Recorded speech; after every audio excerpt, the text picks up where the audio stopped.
আমরা আজকে প্রথমবারের মতো আমরা হিফজুল কোরআন প্রতিযোগিতা, আমরা দেবিদ্বারের যতগুলো ইউনিয়ন রয়েছে প্রত্যেকটা ইউনিয়নের আমরা মাদ্রাসা কেন্দ্রিক আমরা 2টা পর্বে পরিচালিত করেছি।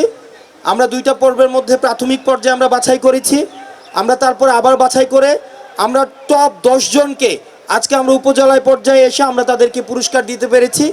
এই পুরো প্রক্রিয়ায় আমাদের যেসব আলেম ওলামারা আমাদেরকে সহায়তা করেছেন, আমরা তাদের কাছে কৃতজ্ঞতা প্রকাশ করছি।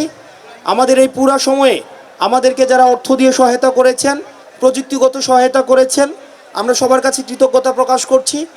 আমরা আজকে একটা উদাহরণ তৈরি করেছি। আমরা চাই প্রত্যেক রমাদানে আমরা এই কার্যক্রমটা যেন অব্যাহত রাখতে পারি, সেটির জন্য আমরা আপনাদের কাছে দোয়া কামনা করছি। আল্লাহর কাছে দোয়া করবেন যাতে করে আমরা এই যে ধারাবাহিকতাটি, ইতিবাচক কাজের ধারাবাহিকতাটি আমরা যেন সব সময় আমরা অব্যাহত রাখতে পারি। যারা প্রথম, দ্বিতীয় এবং তৃতীয় হয়েছে 2টি বিভাগে, আমাদের যে 6 জন যে সর্বোচ্চ স্থান অধিকারকারী প্রতিযোগী, আমরা চেষ্টা করব তাদেরকে জাতীয় পর্যায়ের জন্য যেভাবে গ্রুমিং করা যায়।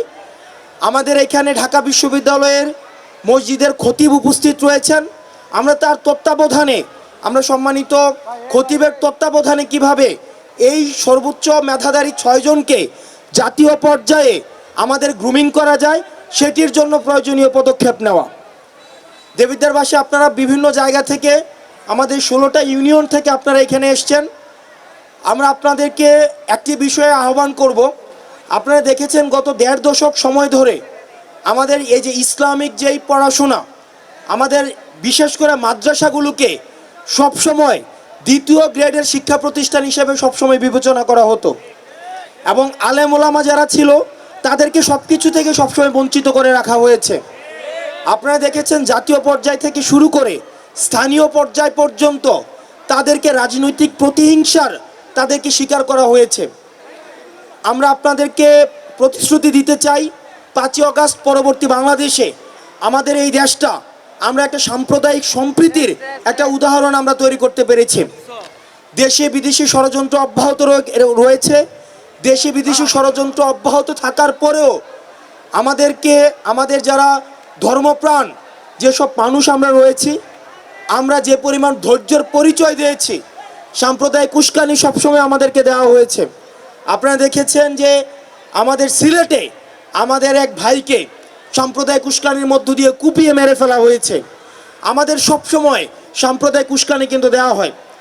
আমরা সেগুলোর এত কিছুর পরেও কিন্তু আমরা ধৈর্যের পরিচয় দিয়েছি। সেটির জন্য আমাদের ধর্মপ্রাণ ইসলামিক যেই মানুষগুলো রয়েছে আমরা তাদের প্রতি কৃতজ্ঞতা জানাই এবং ভবিষ্যতের জন্য আপনাদেরকে সতর্ক করে দিচ্ছি, বিভিন্নভাবে আপনাদেরকে ব্যবহার করা হতে পারে। আমরা অতীতে যেভাবে আমরা পরমত সহিষ্ণুতার যে পরিচয় দিয়েছি, আমরা সাম্প্রদায়িক সম্প্রীতির যে পরিচয় দিয়েছি, আমরা ভবিষ্যতেও এই সাম্প্রদায়িক সম্প্রীতির আমাদের পরিচয় অব্যাহত থাকব। আমাদের দেবিদ্বারে বিভিন্ন ধর্মের মানুষ রয়েছে, আমরা যুগের পর যুগ, শতাব্দীর পর শতাব্দী আমরা বিভিন্ন দল মত নির্বিশেষে, বিভিন্ন ধর্ম মত নির্বিশেষে আমরা সম্প্রীতির মধ্য দিয়ে দেবিদ্বারে বসবাস করছি। আমরা প্রত্যাশা করব আমরা এই সম্প্রীতিটি যেন আমরা ধরে রাখতে পারি।